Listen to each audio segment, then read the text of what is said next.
नमस्कार सभी साथियों को राम राम। स्वागत है आपका अपने यूट्यूब चैनल एवीएक एजुकेशन पर। साथियों, आज इस क्लास में अपन बात करने वाले हैं शिक्षण अभिक्षमता के 50 प्रश्नों के बारे में। इसी प्रकार से आपको 10 मॉडल पेपर उपलब्ध करवाए जाएंगे। आप उनको देखिए और अपनी तैयारी को जांचिए। और इन प्रश्नों में से पूरी पूरी संभावना है इन प्रश्नों के एग्ज़ाम में आने की। जो 21 मई को आपके एग्ज़ाम होने वाला है, 21 मई वाले एग्ज़ाम में जो ये 10 मॉडल पेपर है, इनमें से काफ़ी ज़्यादा संभावना है कि इन प्रश्नों में से आपको जो पेपर में प्रश्न देखने को मिल जाए। तो चलिए शुरू करते हैं शिक्षण अभिक्षमता के जो आज का ये पहला प्रैक्टिस सेट है, इसके पहले प्रश्न के बात करने वाले हैं। कि पहला प्रश्न यह है कि किसी महान उद्देश्य की प्राप्ति के लिए संकोची व्यक्ति भी बहुत सामाजिक हो जाते हैं।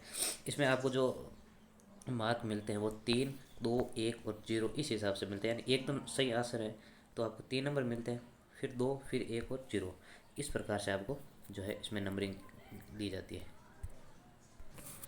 तो इसमें पहला सवाल ये है कि किसी महान उद्देश्य की प्राप्ति के लिए संकोची व्यक्ति भी बहुत सामाजिक हो जाते हैं। तो बिल्कुल ठीक, एकदम ये 3 नंबर वाला है। बाकी प्राय शायद ये 2 या 1 नंबर उस हिसाब से मिल जाते हैं। ठीक नहीं, इसका एकदम गलत आंसर है और सही है तो बिल्कुल ठीक। ठीक है, नेक्स्ट सवाल है कि सामाजिक परिपक्वता जो है व्यवसाय पर भी निर्भर करती है। तो सामाजिक परिपक्वता ये व्यवसाय पर भी निर्भर करती है, एकदम क्या है, सत्य बात है, सदैव सत्य बात है ये। ठीक है, और जो बात करते हैं अपन, क्योंकि जो बालक होता है उसके द्वारा किए जाने वाले कार्य की प्रकृति भी यह निर्धारित करती है कि व्यक्ति जो सामाजिक रूप से कितना परिपक्व है। इसलिए जो सामाजिकता है वो परिपक्वता व्यवसाय पर निर्भर करती है। ठीक है, ये सदैव सत्य बात है।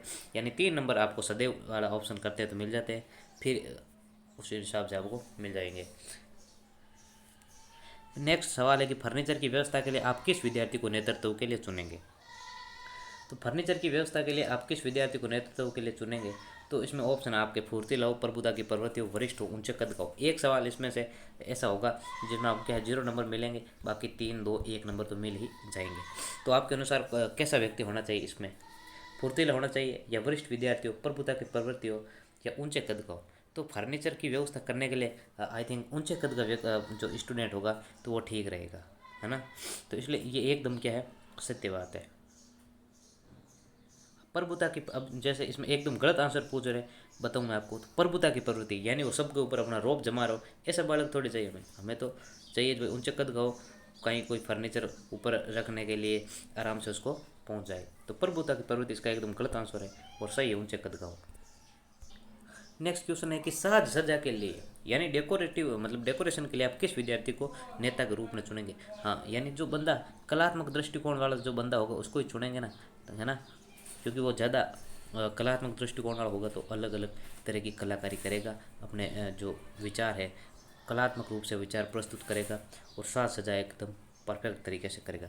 तो कलात्मक दृष्टिकोण वाले स्टूडेंट को अपन क्या है, नेता के रूप में चुनेंगे। तो ये सही आंसर होगा इसका।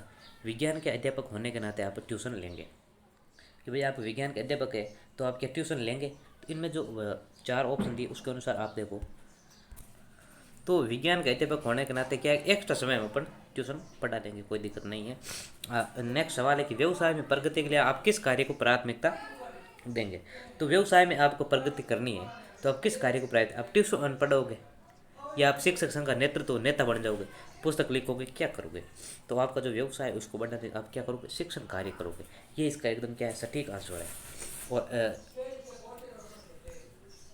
यहाँ पर जो व्यवसाय है वो शिक्षक के व्यवसाय की बात की जा रही है, यानी शिक्षक का कार्य क्या होता है, शिक्षण करवाना। तो शिक्षण कार्य से ही उसका जो व्यवसाय में क्या होगी, प्रगति होगी, इसलिए शिक्षण कार्य इसका सही आंसर हो गया। नेक्स्ट सवाल है हमारा कि परिस्थिति एवं समय के परिवर्तन के साथ चलने वाले व्यक्तियों में सामाजिक परिपक्वता सर्वाधिक पाई जाती है।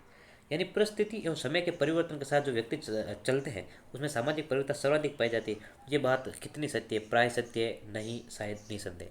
तो इस बात में कोई डाउट नहीं है, यानी नो डाउट है कि ये बात एकदम सत्य है। तो ये एकदम सत्य है, इसका मतलब ये निसंदेह ये बात एकदम सत्य है कि जो व्यक्ति परिस्थिति और समय के परिवर्तन के साथ साथ चलता है तो उन व्यक्तियों में क्या है, सामाजिक परिवर्तन भी सर्वाधिक पाई जाती है। यानी समय के साथ साथ चलना ही जरूरी है। किसी समूह में विचार विमर्श के समय आप समूह के मत से सहमत नहीं है तो आप क्या करेंगे। तो मतलब आप जो समूह का मत है उससे आप सहमत नहीं है तो आप क्या करेंगे भाई, उत्तेजित होकर विरोध करेंगे, उनका विरोध करना शुरू कर देंगे, मीटिंग का बहिष्कार कर देंगे या चुप बैठे रहेंगे। ये नहीं होता है भाई। आप अपना जो पक्ष है आप उनके मत से सहमत नहीं है, लेकिन आप जो अपना दृष्टिकोण प्रस्तुत करना चाहते हैं उनको आप प्रस्तुत करो।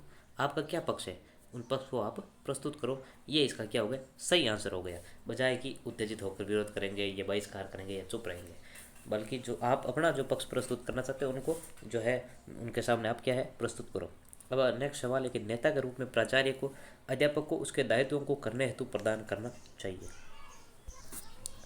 तो इसमें क्या है कि जो एक प्राचार्य है वो मान लो एज ए लीडर है, तो वो जो अध्यापक है उसके दायित्वों को पूरा करना है तो उसको क्या करना चाहिए, उसके मामले में हस्तक्षेप करें या उनका सहयोग करे नहीं, या पूर्ण आस्था उन पर ही छोड़ दे, या उनको एकदम क्या है स्वतंत्रता दे कि भाई आप अपने हिसाब से जो आपको उचित लगे कि भाई इसमें हम किस प्रकार से कार्य करें कि जो अधिकतम क्या हमें सफलता मिले, अधिकतम विद्यार्थियों का लाभ मिले। तो ये जो क्या है उस पर शिक्षक के ऊपर छोड़ देते हैं, यानी स्वतंत्रता देते हैं कि आप इसके जो है रूल एंड रेगुलेशन बनाइए, आप जो क्या है अपने विचार से जो सही है और सटीक जो विद्यार्थियों के लिए सर्वाधिक लाभकारी हो उस रणनीति से काम करिए, ने कि जो है को बना करके उसके ऊपर थोप देगी आप इसके ऊपर चलने की कोशिश करें, भले वो परफॉर्मा जो है विद्यार्थियों के हित में नहीं हो। ऐसा नहीं करना चाहिए। जो अध्यापक होता है उसको स्वतंत्रता देनी चाहिए कि भाई जिस प्रकार से आपको लगे उचित कि भाई ये विद्यार्थियों के हित में सर्वथा उपयोगी, उसी हिसाब से आपको करना है। तो नेक्स्ट सवाल ये है कि प्राचार्य को अध्यापक के कार्य का मूल्यांकन करना चाहिए। जो प्राचार्य होता है उसको अध्यापक के कार्यों का मूल्यांकन करना चाहिए, छात्रों की राय लेकर, सहयोगी अध्यापकों की राय से, स्वयं निरीक्षण कर या निष्पक्ष होकर। देखो प्राचार्य जो होता है वो हेड ऑफ इंस्टीट्यूट होता है, संस्था का प्रमुख होता है। वो वे सभी अध्यापकों के कार्यों के क्या करता है, मूल्यांकन करता है। उसे क्या है जो वो सुनी सुनी बातों पर वो क्या है उसको विश्वास नहीं करना चाहिए कि उसने ये बात कह दी, इस टीचर के बारे में दूसरे वाले ने ये बात कह दी और उसके ऊपर अपन जो क्या है उसका निरीक्षण कर रहे हैं, उसका मूल्यांकन कर रहे हैं। ऐसा नहीं करना चाहिए। खुद को उसको निरीक्षण करना चाहिए कि वो टीचर कैसा है, उसका जो है पढ़ाने का कौशल कैसा है, क्या वो अपने जो कर्तव्य उन पर खरा उतर रहा है ना। तो ये क्या है वो जो स्वयं निरीक्षण करके जो कार्य का मूल्यांकन करता है वो एकदम क्या है सही है, वो एकदम सर्वथा सटीक उत्तर होगा, मतलब मूल्यांकन करना चाहिए। तो इस प्रश्न का जो एकदम सटीक आंसर होगा वो होगा स्वयं निरीक्षण करके। ठीक। नेक्स्ट सवाल है कि प्राचार्य को अध्यापक की आलोचना करनी चाहिए। जो प्राचार्य होता है, ठीक है, उसको क्या अध्यापक की आलोचना करनी चाहिए। तो उसकी आलोचना ऐसे नहीं करनी चाहिए कि छात्र बैठे हैं और उस टीचर की आप आलोचना करें, स्टाफ के साथ या अभिभावक जो है उनके साथ उनकी आलोचना करें, नहीं, बल्कि जो उसकी कमियां हैं या जो भी उसका दोष है वो उसी अध्यापक को बताएं, उसके सामने करें, है ना। तो ये उसकी क्या हो गई, सही आंसर हो गया इस प्रश्न का। बल्कि छात्रों के सामने या स्टाफ के सामने, अभिभावकों के सामने उसकी आलोचना कदापि नहीं करनी चाहिए एज ए लीडर को। ठीक है। जो अध्यापक है उसके गुण दोष जो भी है उसके बारे में उसको खुद को ही बताना चाहिए कि भाई आप में ये दोष है, ये त्रुटि है, इसको आप सुधार करने की कोशिश करें। नेक्स्ट सवाल है कि अध्यापक की प्रशंसा करनी चाहिए। भाई प्रशंसा तो करनी चाहिए, काम अच्छा कर रहा है तो प्रशंसा डेफिनेटली करनी चाहिए। लेकिन इस प्रश्न में क्या पूछ रहा है, बता रहा है कि सामूहिक रूप से करनी चाहिए, सभी अध्यापकों से, अध्यापक की अनुपस्थिति में, मन ही मन। तो देखो मन ही मन सराहना करने से क्या होगा कि आउटपुट कुछ निकल के आएगा ही नहीं। ठीक है। अध्यापक की अनुपस्थिति में करेंगे उसको पता ही नहीं लगेगा भाई मेरा जो काम मैं अच्छा कर रहा हूँ क्या उसकी प्रशंसा हो रही है। और सभी अध्यापकों से, तो इसमें सही एकदम सटीक आंसर की अपन बात करते हैं तो सटीक आंसर इसका ये होगा भाई सामूहिक रूप से उसकी क्या है प्रशंसा करनी चाहिए, ताकि दूसरे वाले जो साथी है उनको भी पता चले कि जो अच्छा काम कर रहा है उसकी क्या है प्रशंसा हो रही है, उसको खुद को भी पता चल जाए भाई मैं जो अच्छा काम कर रहा हूँ इसलिए मेरी प्रशंसा हो रही है। अब मन ही मन प्रशंसा करे तो किसको पता चलेगा, किसी को भी नहीं, तो इसका मतलब कोई आउटपुट निकल के ही नहीं आएगा।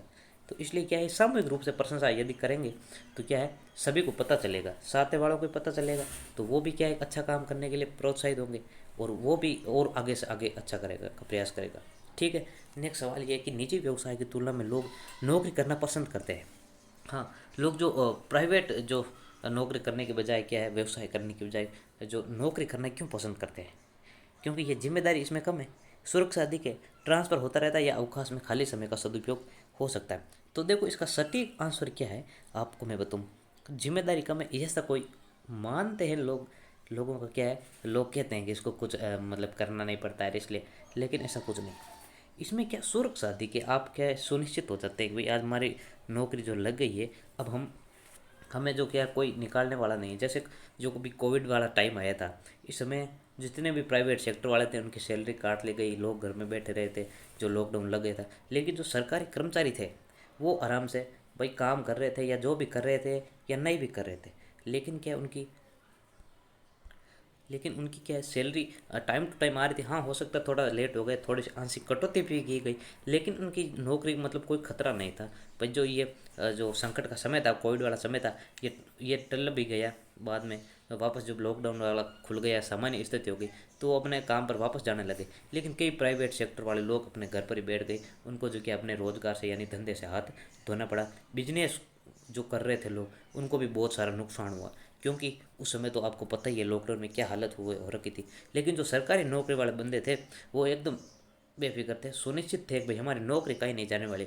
हाँ, मान लो काम उसको करना पड़ा, कोई दिक्कत नहीं है, या नहीं भी करना पड़ा, लेकिन वो सुरक्षित थे, सुनिश्चित थे कि हमारी नौकरी कहीं जाने वाली नहीं। इसलिए जो निजी व्यवसाय की तुलना में लोग क्या है, नौकरी करना पसंद करते हैं। आप कोविड वाले समय को देख करके खुद ही इसका सहज अनुमान लगा सकते हैं कि इसमें कितनी सुरक्षा है, यानी सुनिश्चित अपने आप जो व्यवसाय के प्रति हैं। नेक्स्ट सवाल है कि शिक्षक का अपने व्यवसाय में होना चाहिए। एक जो शिक्षक होता है ना, उसका अपने व्यवसाय में कैसा होना चाहिए? वो विश्राम कर ले, सूझबूझ वाला, अपना अधिकार या समर्पण। तो आपको मैं बता दूं, कोई भी व्यक्ति हो, कोई सा भी व्यवसाय हो, उसमें अपना पूर्ण समर्पण के साथ आप काम करते हैं तो निश्चित रूप से आपको क्या है, बेहतरीन सफलता मिलती है। उसका जो परिणाम है बहुत अच्छा आता है। आप समर्पण भाव से काम करते हैं तो डेफिनेटली उसका रिजल्ट तो अच्छा ही आएगा। नेक्स्ट सवाल है कि संप्रेषण एक कला है जो सब में नहीं होती है। तो ये कह रहा है कि संप्रेषण एक क्या है, कला है जो सब में नहीं होती। इस बात से आप सहमत है या असहमत है, या थोड़े थोड़े सहमत है, या प्रोबेबली, है ना? तो मैं बताऊं आपको, संप्रेषण बिल्कुल एक कला है। यानी मैं अपने जो विचार है, भाव है, वो दूसरों तक किस रूप में प्रेषित कर रहा हूँ। मैं जो अगर एक अच्छा क्या है संप्रेषण प्रदान करूँगा, तो सामने वाला व्यक्ति जो होगा, मेरे जो विचार है, भावों को वो समझ आएगा। क्योंकि संप्रेषण एक कला है। इसमें क्या है, उचित शब्दों का प्रयोग, सही भाषा का ज्ञान होना चाहिए, ताकि श्रोता की क्या है, आवश्यकता अनुसार जो उसको समझ में आ जाए। हम उचित भाषा शब्दों का प्रयोग करेंगे, उचित हमें जो भाषा है उसका ज्ञान होगा, तो हम क्या है, श्रोता जो सुनने वाला होता है उसकी आवश्यकता अनुसार करेंगे, तो उसको समझ में भी आसानी से आएगा। तभी जो है संप्रेषण क्या है, बालकों के लिए या किसी के लिए भी ग्राह्य होता है, यानी ग्रहण करने योग्य होता है। तो इसलिए संप्रेषण एक कला है जो सब में नहीं होती। इस बात से एकदम सहमत है, पूर्ण से सहमत है। यानी A, option number A is the इसका एकदम राइट आंसर है। ए सहमत तो एकदम गलत है ही, इसमें कोई दो राय नहीं है। ठीक है, क्योंकि संप्रेषण कला तो बहुत अच्छी है। कई लोग ऐसे होते हैं जो अगर एक दो वर्ड बोल देना तो अपना इतना प्रभाव छोड़ दे कि पूछो ही मत आप, है ना? ठीक है, तो नेक्स्ट सवाल ये है कि शिक्षा का उद्देश्य क्या है? तो शिक्षा का उद्देश्य क्या है? आज्ञाकारी बनाना है, परिश्रम करना है, या स्वावलंबी बनाना है, या कुशल नागरिकों का विकास करना है? तो शिक्षा का उद्देश्य यही है भाई, किसी को रोजगार देना, आज्ञाकारी बनाना या मेहनती बनना, ये नहीं है, बल्कि कुशल नागरिकों का विकास करना है ना? तो शिक्षा का प्रमुख उद्देश्य क्या हो गया? जो बालक है उनको शिक्षित करके सभ्य और कुशल नागरिकों के रूप में तैयार करना ही शिक्षा का क्या है, मूल उद्देश्य है। तो इसलिए एक option number A is the right answer. Next question है, कुशल नागरिक का क्या अर्थ है? कुशल नागरिक कौन सा होता है? जो बुराइयों से लड़ता है, जो सबके कल्याण की चिंता करता है, जो अधिकारों को प्राप्त करता है, या अपने कर्तव्यों का पालन करता है। तो कुशल नागरिक तो वो होता है जो अपने कर्तव्यों का पालन करता है ना? जो व्यक्ति अपने कर्तव्यों का निर्वहन ईमानदारी से करता है, उतनी ईमानदारी से करना है जितना वे अपने अधिकारों का उपयोग करता है, तो वह व्यक्ति क्या है? वे एक व्यक्ति कुशल नागरिक, एक देश का सच्चा नागरिक है वो। यानी जो अपने कर्तव्यों का पालन करता है वो कुशल नागरिक होता है। तो इसका भी option A is the right answer. Next हमारा जो अगला सवाल है वो ये है कि पाठ्येतर क्रियाओं का चयन विद्यार्थियों की रुचि एवं क्षमता के आधार पर करना चाहिए। ये बात एकदम क्या है, सत्य है। ये सदैव सत्य बात है कि जो पाठ्येतर क्रियाएं हैं उनका चयन जो है विद्यार्थियों की रुचि और क्षमता के आधार पर ही किया जाना चाहिए। पाठ्येतर क्रिया क्या होती है? यानी जो जो पढ़ाई है, बालकों को जो शिक्षा प्रणाली है, उनको पाठ्यक्रम जो शिक्षा प्रदान करते हैं, तो पढ़ाई के साथ साथ जो अन्य क्रियाएं होती है वो पाठ्येतर क्रियाएं होती है, और पाठ्येतर क्रियाओं को करते हैं तो बालकों की रुचि के अनुसार ही अपन करेंगे तो हमें क्या है, अच्छा उसका परिणाम मिलेगा। हम अपने हिसाब से कर देंगे तो उसमें वो बच्चे क्या इंटरेस्ट नहीं लेंगे और वो रुचि नहीं लेंगे, तो डेफिनेटली उसका रिजल्ट क्या है, अच्छा नहीं आएगा। तो बालकों की रुचि और क्षमता के आधार पर ये जो पाठ्येतर क्रियाएं इनका करना चाहिए। अगला सवाल ये कि सामाजिकता के विकास के लिए पाठ्येतर क्रियाओं को समूह में करनी चाहिए। भाई सामाजिकता के विकास के लिए समूह में करना, ये बात एकदम सत्य है, यानी सदैव सत्य बात है। ठीक है, जब समूह में लोग बैठेंगे यानी विद्यार्थी बैठेंगे, विचार विमर्श करेंगे, तर्क वितर्क जो भी करेंगे, तो इसमें क्या है, उनमें सामाजिकता का गुण का विकास होगा। ठीक है, वो किसी मुद्दे पर बात करेंगे, डिबेट करेंगे, तो सामाजिकता का गुण का उसमें क्या होगा, विकास होगा। पाठ्येतर क्रियाएं कुछ भी, जैसे खेल है, सांस्कृतिक जो एक्टिविटीज़ है, वो सारी इसमें शामिल होती है, ये सामूहिक होती है। और जो व्यक्ति समूह में सीख, अब बता दूं मैं आपको, जो व्यक्ति, कोई भी व्यक्ति होता है वो समूह में सीखता, अनुशासन, सहयोग, सहानुभूति, सकारात्मक प्रतिस्पर्धा, अनुशासन रखना, किसी एक दूसरे का सहयोग करना, टीम भावना, मतलब सहानुभूति, सकारात्मक प्रतिस्पर्धा, यानी उनके मध्य जो कंपटीशन होता है, positive competition, not negative competition, यानी सकारात्मक प्रतिस्पर्धा की मैं बात करूं, ये सारी किस में सीखता है, वो समूह में सीखता है। इसलिए जो पाठ्येतर क्रियाएं वो समूह में करनी चाहिए। ये बात एकदम सत्य है, सदैव सत्य है, सर्वथा सत्य है। ठीक है, नेक्स्ट सवाल है कि अच्छे नेता के गुणों के विकास के लिए, अच्छे नेता के गुणों के विकास के लिए सबसे प्रमुख माध्यम कौन सा है? तो अच्छे नेता के गुणों के विकास के लिए खेल का मैदान, घर, विद्यालय।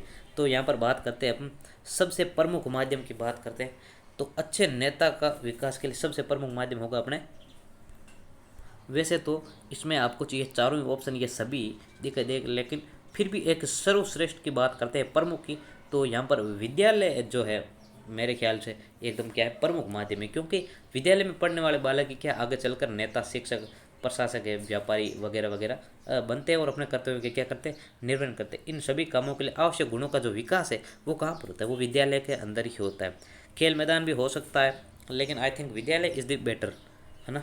ये ऑप्शन मुझे सर्वथा सटीक लगता है। सभी विद्यार्थियों में नेतृत्व का गुण की क्षमता होती है, सभी विद्यार्थियों में नेतृत्व का गुण की क्षमता होती है। ये बात अपन ये पूछ रहा है कि सभी विद्यार्थियों में क्या नेतृत्व कर सकते हैं।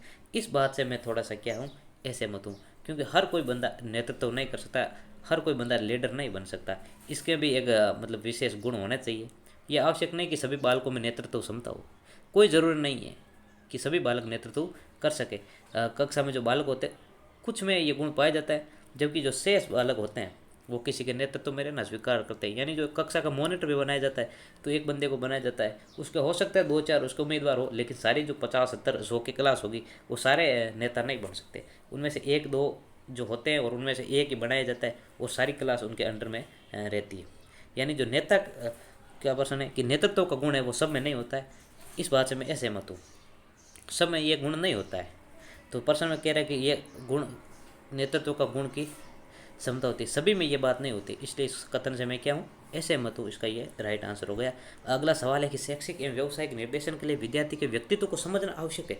बिल्कुल सत्य बात है भाई, ये तो एकदम सत्य बात है, इसमें कोई डाउट नहीं है।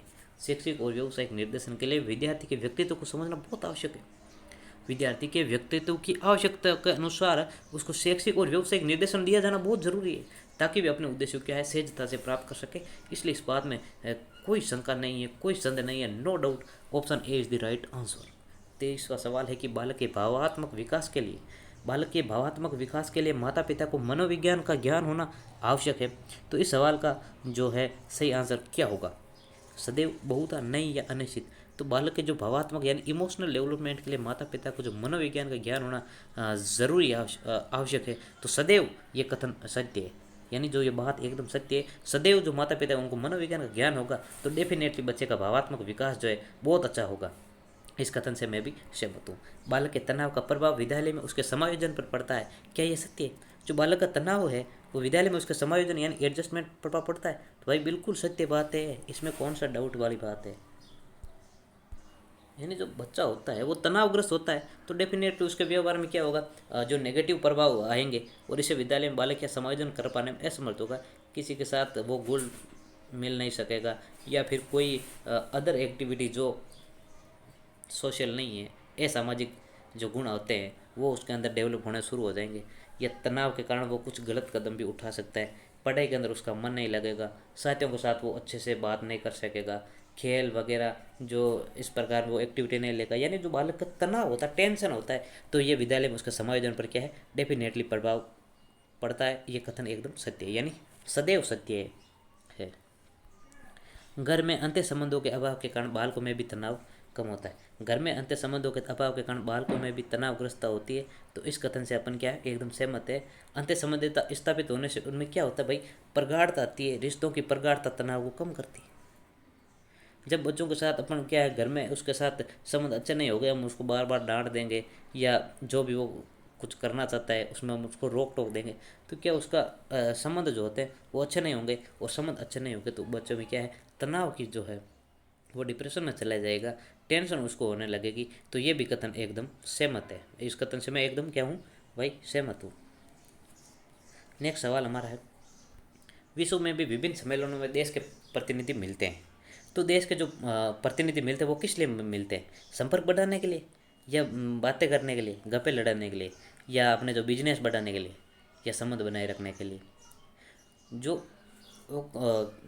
जो सम्मेलन होते हैं देश के प्रतिनिधि इसलिए मिलते हैं कि जो देश है, दो देश है, उनके मध्य जो संबंध है वो अच्छे संबंध बने रहे, इसीलिए वो मिलते हैं। कोई विचार करने के विमर्श यानी कि कोई बातें गप्पे लड़ाने के लिए वो नहीं मिलते, वो दोनों देशों के मध्य जो संबंध है वो अच्छे बढ़ाने के लिए। अब संबंध अच्छे होंगे तो डेफिनेटली संपर्क बढ़ ही जाएगा और व्यापार तो ऑटोमेटिक ही बढ़ जाएगा।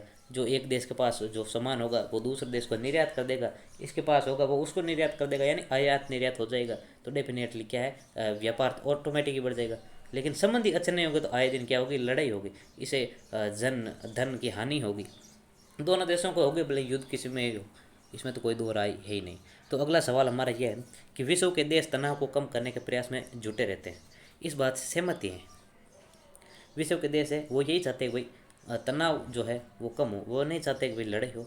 लेकिन कुछ एक देश ऐसे भी है जो हमेशा उंगली करते ही रहते हैं, उनको समय समय पर मुंह तोड़ जवाब देना भी ज़रूरी हो जाता है, क्योंकि जब किसी को कुछ नहीं कहते हैं हमारी जो चुप्पी का वो फ़ायदा उठा लेते हैं।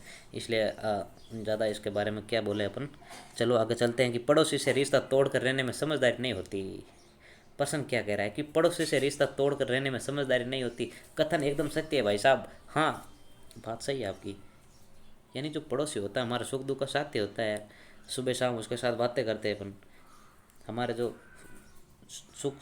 सुख दुख में वो साथ खड़ा होता है। कोई भी मुसीबत आती है, जो दूर को रहते हैं उनको कब बुलाए, पड़ोसी होगा तो वो पास में हमारे आ जाएगा। और उसके साथ अपन रिश्ता तोड़ देंगे तो क्या है, हम किसी के साथ बोल नहीं पाएंगे, बातें नहीं कर पाएंगे, अपने घर में अकेले कोने में पड़े रहेंगे। इससे क्या होगा, इससे डिप्रेशन आएगा, तनाव आएगा, फ्रस्ट्रेशन आएगा, हम उदास वगैरह रहने लग जाएंगे। तो हमारी ज़िंदगी क्या है, एकदम सूखी सूखी हो जाएगी, कहने का मतलब है नीरस हो जाएगी रे। तो इसलिए क्या है, पड़ोसी से रिश्ता क्या है बना कर रखना चाहिए। क्या है, अपना जो है सामाजिकता की भावना जो है, एक दूसरे के साथ मिलकर रहने की भावना है, तो उसको बना करके रखना चाहिए, न कि किसी के साथ रिश्ता तोड़ कर रहना चाहिए, क्योंकि रिश्ता तोड़ कर रहने में समझदारी नहीं होती है। इस प्रश्न के अनुसार ये उत्तर एकदम क्या है, हाँ इसका सही आंसर है कि बालक के अंत्य संबंध की प्रगाढ़ता सर्वाधिक होती है। जो बालक होता है उसके अंत्य संबंधों की प्रगाढ़ता यानी सर्वाधिक वो किसके साथ जुड़ा हुआ रहता है। तो बालक विशेष रूप से किसके साथ जुड़ा रहता है, मोस्टली वो अपने माता के साथ क्या है भावनात्मक रूप से ज़्यादा रूप से जुड़ा रहता है। तो इसका ऑप्शन क्या हो जाएगा, माता पिता से वो विशेष रूप से जुड़ा हुआ रहता है। जो अंतर संबंध उसके किसके साथ सर्वाधिक होते हैं, माता पिता से। कक्षा में संप्रेषण माध्यम है, कक्षा में संप्रेषण माध्यम कौन सा है, तो अधिगम का है, अंत्य क्रिया का है, विचारों के आदान प्रदान का है, ये सभी। तो कक्षा में संप्रेषण माध्यम किसका होता है, तो बात कक्षा की कर रहे हैं, तो कक्षा में क्या होगा भाई, शिक्षण अधिगम प्रक्रिया ही होगी, तो कक्षा में पढ़ाई वाला काम ही होगा। तो संप्रेषण माध्यम किसका हो गया, अधिगम का संप्रेषण माध्यम हो गया। नेक्स्ट सवाल यह है, संप्रेषण एक कौशल है जिसके द्वारा छात्रों में विकसित होती है। तो संप्रेषण एक कौशल है, इसके द्वारा छात्रों में क्या विकसित होती है भाई, तर्क शक्ति भी विकसित होती है, स्वतंत्र विचार अभिव्यक्ति। तो सही आंसर देखा जाए तो इन ए और बी इन दोनों में से कोई भी हो सकता है, वो उस हिसाब से मान ले, लेकिन स्वतंत्र विचार अभिव्यक्ति जो है, तर्क शक्ति इसका एकदम क्या है, सटीक आंसर है, एकदम सही आंसर मेरे हिसाब से तर्क शक्ति है। लेकिन एग्ज़ाम में क्या है, जो एग्ज़ाम करवाना एजेंसी होती है, जैसे कोई भी यूनिवर्सिटी होती है, वो मान लो इसको भी मान ले, लेकिन क्या ये दोनों ही सवाल आंसर सही है, वो ज़्यादा तर्क शक्ति वाला सही है।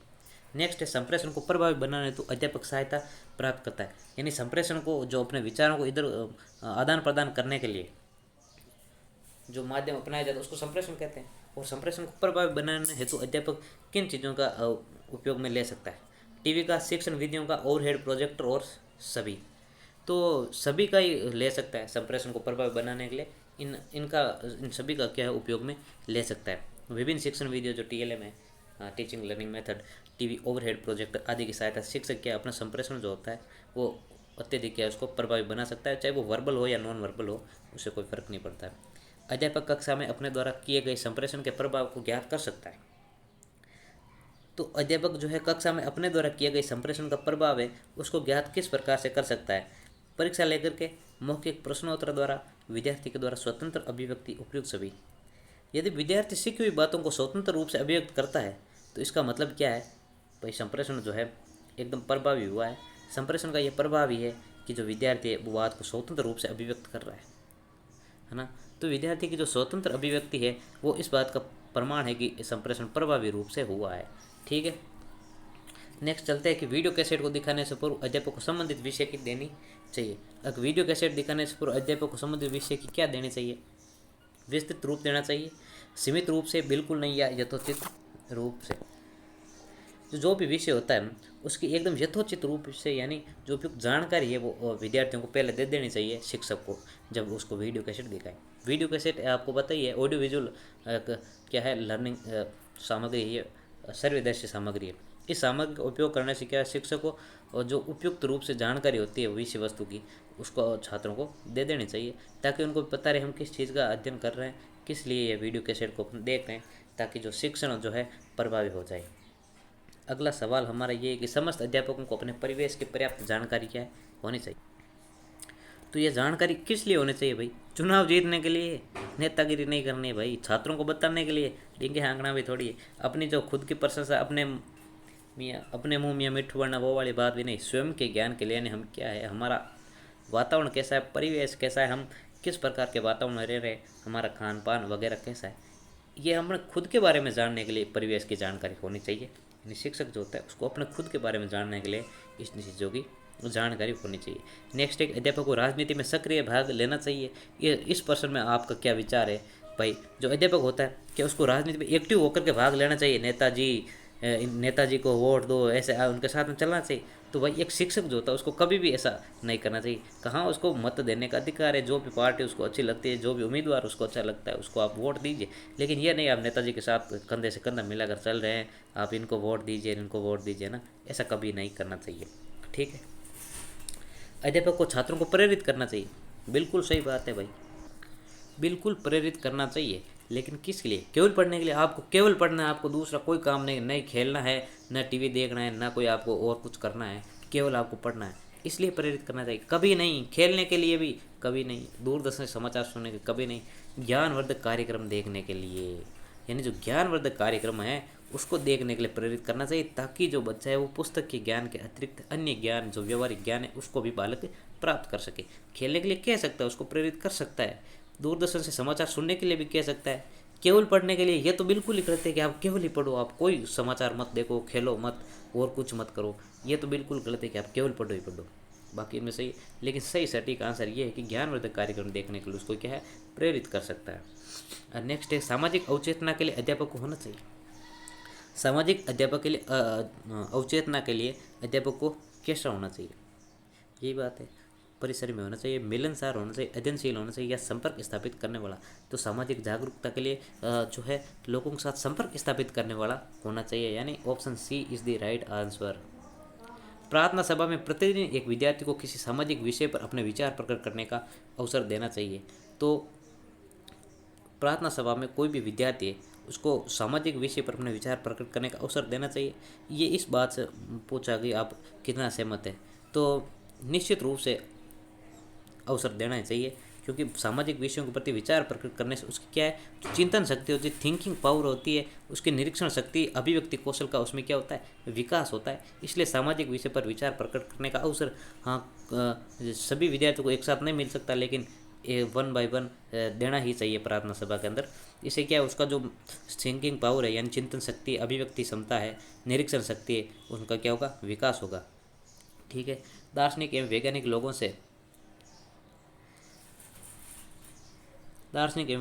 से अलग रहने एवं अध्ययन करने में सुख का अनुभव करते हैं। दार्शनिक एवं वैज्ञानिक लोगों से अलग रहने एवं अध्ययन करने में सुख का अनुभव करते हैं, एकदम सत्य बात है। सदैव वो क्या करते हैं, लोगों से अलग रहते हैं, एकांत में रहते हैं, अपना अध्ययन करते हैं, खुद की स्टडी करते हैं, अपना जो रिसर्च करते हैं, और उसमें ही वो क्या है, सुख का अनुभव करते हैं। ये बात एकदम सत्य है, क्योंकि वो चिंतनशील होते हैं। दार्शनिक और वैज्ञानिक लोग जो होते हैं वो चिंतनशील होते हैं। चिंतन सदैव क्या होता है, एकांत में होता है। चिंतन आप ये नहीं है कि आप थिएटर में बैठ करके चिंतन कर रहे हो, ऐसा नहीं हो सकता है। आपके सामने टीवी चल रही है, चिंतन करने के लिए एकांत जरूरत है। पुराने समय में आपने देखा होगा, ऋषि मुनि जो पहाड़ों पर चले जाते थे और वहाँ पर बैठ करके अकेले क्या करते, वो चिंतन करते थे। ठीक है। इसलिए चिंतन क्या है, एकांत में होता है, और दार्शनिक वैज्ञानिक एकांत में रहना ही पसंद करते हैं और अपना क्या है चिंतन करते हैं, जो भी करते हैं। तो वो लोगों से क्या करते हैं, दूर रहते हैं और अपना अध्ययन कार्य करने में सुखी रहते हैं। उनको किसी से फर्क नहीं पड़ता है, वो दुखी नहीं होते, अकेले रहते हैं, अपना काम करते हैं और खुश रहते हैं, मज़ा करते हैं वो। ठीक है। तो ये बात क्या है, सदैव सत्य बात है। सामाजिकता अनुवांशिक गुण है जो बालक को अपने माता पिता से अनिवार्य रूप से अर्जित करता है। सामाजिकता अनुवांशिक गुण नहीं है भाई, सामाजिकता क्या है, अर्जित गुण है जो बालक को अपने माता पिता से अनिवार्य रूप से क्या अर्जित करता है। तो बिल्कुल नई बात है ये, क्योंकि सही बात नहीं है। सामाजिकता अनुवांशिक गुण नहीं है, सामाजिकता एक अर्जित गुण है, और जो बालक होता है वो समाज में रह करके इन गुणों को ग्रहण करता है, यानी इनका अर्जित ये जो गुण है ये अनुवांशिक नहीं है, ये अर्जित गुण है। तो बिल्कुल नहीं, इसका सही आंसर है बालक में सामाजिकता के गुण का विकास के लिए सर्वोत्तम एवं सर्वप्रथम इकाई है। तो सामाजिकता का जो विकास करने के लिए सर्वोत्तम और सर्वप्रथम इकाई कौन सी है, तो मैं आपको बता दूं, परिवार। परिवार सर्वोत्तम इकाई। इसमें परिवार के बारे में बताइए, एकांकी एक संयुक्त है या टूटा परिवार है। तो डेफिनेटली एकांकी परिवार यानी माता पिता भाई बहन रहेंगे, टूटा परिवार यानी चाचा कहीं वो कहीं इधर उधर, जो उनके संबंध अच्छे नहीं है, तो उनमें सामाजिकता कैसे आएगी भाई। संयुक्त परिवार होगा जहाँ पर परिवार के सभी लोग एक साथ रहेंगे, बातें करेंगे, समूह में बैठेंगे, और उनके जो विचार होंगे वो एक दूसरे से मेल भी खाएंगे। तो उसमें क्या होगी, सामाजिकता का गुण विकसित होगा। वो बच्चा जैसा अपने परिवार में देखेगा वैसा वो अपने जीवन में भी उसको उतारने का कोशिश करेगा। इसलिए जो सामाजिकता का गुण है वो संयुक्त परिवार में विकसित होगा। एकांकी परिवार, टूटा परिवार में सामाजिकता के गुण का विकास होना आई थिंक इम्पॉसिबल। ठीक है। हमारे शरीर की गतिविधियों का संचालन मस्तिष्क द्वारा किया जाता है। क्या आप इस बात से सहमत है? तो बिल्कुल भाई सहमत है। जो मस्तिष्क होता है हमारे शरीर की समस्त गतिविधियों का क्या करता है, संचालन करता है। वो संचालक होता है, उनका नियंत्रण वही करता है। पीयूष ग्रंथि को क्या कहते हैं भाई, अपन मास्टर ग्रंथि कहते हैं। जो पीयूष ग्रंथि होती है उसको मास्टर ग्रंथि कहते हैं, और ये समस्त शारीरिक और मानसिक गतिविधियों को क्या करती है, नियंत्रित करती है। ठीक है। तो इस बात से अपन क्या हो गए, एकदम सहमत हो गए। नेक्स्ट हमारा सवाल है, अग्नि को पास देखते ही हम स्वयं को दूर हटा देते हैं, क्योंकि अग्नि को हम पास देखते तो हम दूर क्यों हटा देते हैं?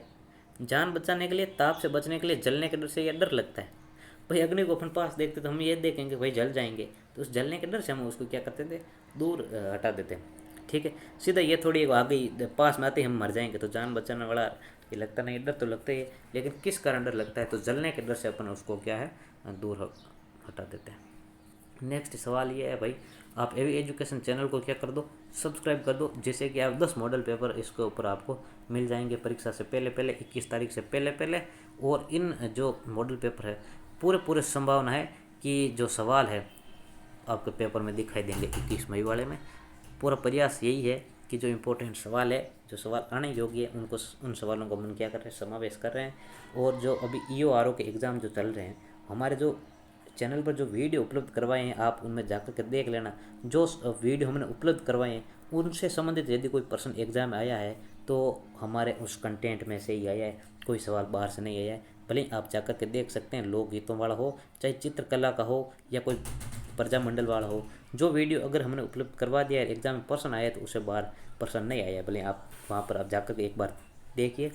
ठीक है। तो आगे चलते हैं, इस चैनल को आप सब्सक्राइब करो, वीडियो को लाइक करो, और दोस्तों के साथ इसको शेयर करो। 46वां सवाल है, वीडियो लंबा हो रहा है काफ़ी। तो अशिक्षित व्यक्ति शिक्षा प्राप्त करता है, अशिक्षित व्यक्ति भी शिक्षा प्राप्त करता है? तो करता है, शिक्षा तो प्राप्त कर ही सकता है भाई। ये थोड़ी है कि शिक्षा प्राप्त करने के लिए व्यक्ति का जो है शिक्षित होना जरूरी।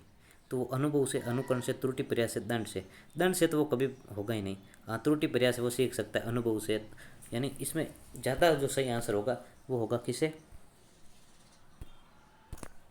जो बड़े हो गए उनको देख करके, उनका अनुकरण करके वो व्यक्ति क्या है, शिक्षा प्राप्त कर सकता है। उनको देख करके जो उनको शिक्षा ग्रहण कर सकता है।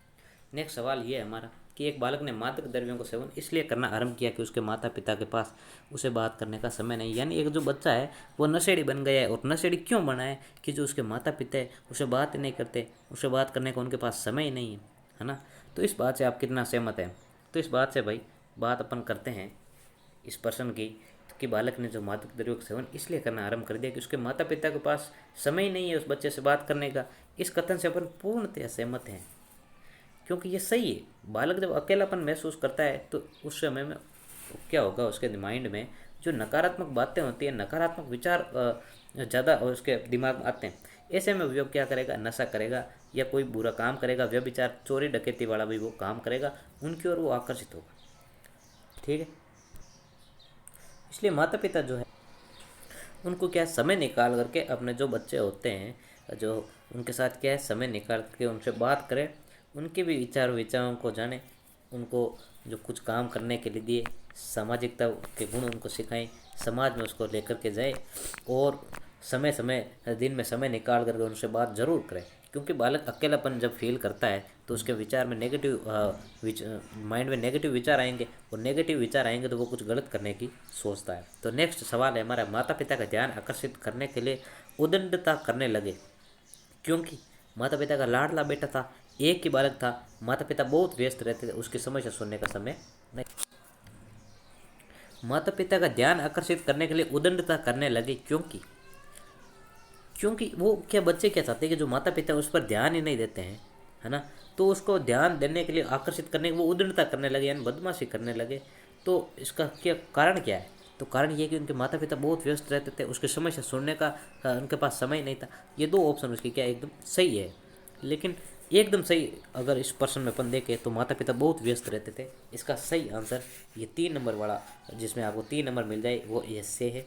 बाकी ये भी मान ले, जो यूनिवर्सिटी एग्ज़ाम कंडक्ट करवाती है, मान लो ये भी मान ले या ये भी मान ले, वो उस पर डिपेंड है। लेकिन हम एक बार जो अपना दृष्टिकोण है उस हिसाब से देखें तो एकदम सही तो ये है, माता पिता बहुत व्यस्त रहते हैं। बाकी ये दोनों जो ऑप्शन है एकदम सही लग रहे हैं। अभी मेरे हिसाब से माता पिता बहुत व्यस्त रहते थे, इस ऑप्शन, ये जो ऑप्शन है इसका सही आंसर है। क्योंकि जो वो ध्यान आकर्षित कर रहे हैं, ध्यान आकर्षित क्यों कर रहे हैं, क्योंकि उसके माता पिता व्यस्त रहते थे, इस कारण मैं इसको मान रहा हूँ। ठीक है, नेक्स्ट है, संप्रेषण की दक्षता की आवश्यकता सर्वाधिक होती है। तो संप्रेषण जो होता है उसकी सर्वाधिक आवश्यकता किसको होती है, अध्यापक को होती है, वकील को होती है, नेता को होती है, या सभी को होती है। तो संप्रेषण की दक्षता की आवश्यकता भाई सभी को ही होती है। जैसे अध्यापक है, अध्यापक कक्षा में शिक्षण अधिगम करवा रहा है, यानी शिक्षण अधिगम पढ़ाई वो करवा रहा है बच्चों को, तो वो उसको संप्रेषण की दक्षता होनी जरूरी है। नहीं तो जो वो विचार इस प्रकार से बोलेगा कि बच्चों को समझ में नहीं आएगा, उसके ऊपर से निकल के जाएंगे, तो उसको भी चाहिए कि एक अच्छा संप्रेषण के उसमें क्या हो, दक्षता हो, संप्रेषण कौशल उसमें विकसित हो, ताकि वो जो बात कहना चाहिए बच्चे उसको ग्रहण कर सके। वकील में भी संप्रेषण दक्षता होनी चाहिए, ताकि वो जिस प्रकार से जो तथ्यों को प्रस्तुत करे, बात को प्रस्तुत करे, जज साहब उसको सुने और इम्पैक्ट पड़े उसका भी। नेता को तो संप्रेषण की दक्षता होती है, आपको पता ही, वो नेता इस प्रकार से मीठे मीठे बोल के लुभावने वादे करके आते हैं जब वोट मांगने के लिए, आपने देखा ही होगा। तो सभी को ये चाहिए होता है, तो इसका सभी को ही ज़रूर हो जाएगा। और इस प्रश्न को इसलिए अध्यापक को अपन मान सकते हैं क्योंकि शिक्षा के संदर्भ में पूछा जा रहा है। तो शिक्षा के संदर्भ में संप्रेषण की दक्षता सर्वाधिक किसको चाहिए, अध्यापक को चाहिए, इस कारण। और बाकी इसका सभी को भी आंसर एकदम सही हो सकता है। वो बात यह है कि वो उसको कौन सा उत्तर सही माने। चलो आगे देखते हैं कि कक्षा में संप्रेषण माध्यम है। अब इनमें से जो कक्षा में कौन सा संप्रेषण का माध्यम है, अधिगम का, अंत्यक्रिया का, विचारों का आदान प्रदान का, सभी का। तो इसमें भी सभी का ही होगा, लेकिन कक्षा का पूछ रहा है, यानी कक्षा में स्पेशली क्या होता है। तो कक्षा में तो भाई अधिगम कार्य होगा, शिक्षण अधिगम कार्य होगा, पढ़ाई का काम होगा, तो इसलिए इसका जो सही आंसर होगा वो अधिगम होगा। वैसे हाँ, अंत्यक्रिया भी होती है, विचारों का आदान प्रदान भी होता है, इसलिए ये सभी आंसर हो जाएगा। लेकिन संप्रेषण माध्यम स्पेशली बात करते हैं तो अधिगम को होता है, क्योंकि कक्षा में स्पेशल क्या होता है, शिक्षण अधिगम कार्य होता है, इसलिए अधिगम का इसको मान सकते हैं अपन। और वैसे ये तीनों ऑप्शन सही है, और कक्षा में दे दिया है इसलिए मैं इसको अधिगम में 1 नंबर ऑप्शन के साथ जाऊंगा, और जो शायद डेफिनेटली 1 नंबर ऑप्शन है इसका सही आंसर होगा। बाकी ये तो सही, और अधिगम का, अंत्यक्रियाओं का भी जरूरी है, विचारों का आदान प्रदान का, इसलिए इसको भी मान सकते हैं। तो जब इस प्रकार ये, जब क्या है कि अधिगम को जब वो मानने वाला मूड में होगा ना, तो ये दो ऑप्शन नहीं देगा, या इनमें से एक वो डिलीट करेगा ही करेगा, क्योंकि ये तीनों लगभग लगभग क्या है, एक जैसे ही ऑप्शन है, इसलिए ये सभी वाला ऑप्शन वो देगा नहीं। या फिर यहाँ पर भी एक दूसरा और देगा, जब इन तीनों को मानेगा ना वो, तो यहाँ पर एक दूसरा ऑप्शन देगा, ये सभी वाला ऑप्शन ये नहीं देगा। जो इसमें क्या होगा, वो एक गलत हो जाएगा और ये 3 सही हो जाएगा। 3 में इसको 3 नंबर दे देगा, इसको 2 दे देगा, इसको 1 दे देगा, फिर इसको 0 नंबर।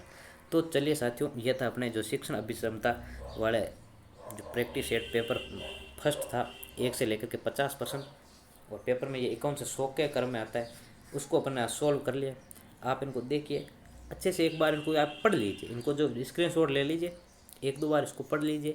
आप अपने दिमाग के हिसाब से उस पर उत्तर तक जाने की कोशिश करें, जिससे आपको पता चल जाए कि भाई हमारा दिमाग किस प्रकार से इन प्रश्नों के बारे में निर्णय ले रहा है। 3 वाले के हिसाब से ले रहा है, 2 वाले से ले रहा है, 1 वाले से ले रहा है, या एकदम गलत। एकदम गलत वाला तो मैं आपको बता दूं, हर प्रश्न में आपको यह तो पता चल लग ही जाएगा कि यह सवाल एकदम गलत है। बाकी 3 2 1 में वो क्या उस हिसाब से वो अपने हिसाब से देंगे सवाल। भाई 3 2 1 हो जाएगा, फिर 2 1 मान लो, जैसे एक को यहाँ पर कोई गलत दे देगा तो वो गलत हो जाएगा। अब इसमें मान लो 3 दे दिया, हो सकता है वो इसको 2 दे दे और इसको 1 दे दे, या इसको 2 दे दे इसको 1 दे दे, तो वो वहाँ पर डिपेंड करेगा। लेकिन हमें ये देखना है कि सही कौन सा है, गलत कौन सा है, और हमें अपनी तरफ से यही पता लगाने की कोशिश करना है एकदम सटीक आंसर कौन सा है वो दें, ताकि हमें 3 नंबर मिल जाएंगे। और इस एग्ज़ाम में कोई नेगेटिव मार्किंग नहीं है। अभी जो 2-3 दिन पहले खबर आई थी कि नेगेटिव मार्किंग होगी, लेकिन जो यूनिवर्सिटी है GGTU Govind Guru tribal university Banswara ने एक प्रेस नोट जारी करके बता दिया है स्पष्ट रूप से कि किसी भी प्रकार की नेगेटिव मार्किंग नहीं होगी। तो आप बेफिक्र रहिए और इस वीडियो को देखिए, स्क्रीनशॉट लेकर के 50 प्रश्नों को आप कम से कम 2 बार और 1 बार मतलब 2 बार पढ़ लीजिए। आपको पता चल जाएगा कि भाई एग्ज़ाम में किस प्रकार के सवाल आते हैं। हमारा जो माइंड है वो आप इनको देखेंगे तो आपको पता चलेगा कि भाई हमारा जो माइंड है किसको सही मान रहा है, किसको गलत मान रहा है, क्या सही उत्तर के हिसाब से चल रहा है, तो ठीक है। नहीं तो आप जो आगे आने वाले और मॉडल पेपर है उनको देखिए, जिससे आपका जो है माइंड एक्टिव हो जाएगा। रीजनिंग वाले सवाल में भी आप देख लीजिए, उनमें तो आप जितनी ज़्यादा प्रैक्टिस करोगे उतना ही ज़्यादा आपका जो माइंड एक्टिव होगा। तो मिलते हैं नेक्स्ट वीडियो में। धन्यवाद। वीडियो को लाइक कर दो, शेयर कर दो, चैनल को सब्सक्राइब कर दो।